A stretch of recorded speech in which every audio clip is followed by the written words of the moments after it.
back to 20 car. Alright, gearheads and dream chasers, brace yourselves. The 2025 Ford GT Limousine Unofficial concept just broke the rulebook, set it on fire, and used the flames to roast every bland limo ever made. This ain't no airport shuttle, this is the wild child of Le Mans legacy and presidential luxury, all wrapped into one rolling monument of madness. Let's talk looks. The Ford GT's razor-sharp body now stretches like a Panther mid-pounce. Suicide doors? Yup. Full-length LED lightning strips along the body? Oh yes. That carbon fiber spine running across the roof glows blue at night, like a spaceship from Detroit. Inside? It's part Batcave, part business class. The dashboard? A full-glass touchscreen cockpit synced with AI that learns your driving habits. 5 individual racing seats wrapped in Alcantara, each with its own infotainment pod and surround sound.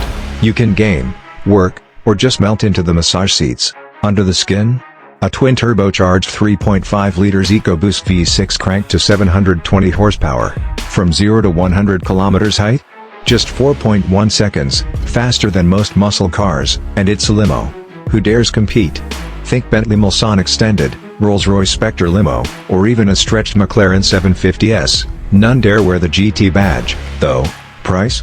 Estimated at $250,000 if it were real. Ownership costs? High-octane maintenance, elite tier insurance, and super low depreciation. It's instant collector bait. Driving it? A velvet hammer. Smooth like silk, brutal like thunder. It's made to be seen and feared. Pros: insane looks, GT heart, limousine luxury. Cons: giant size, low clearance, dream-only status.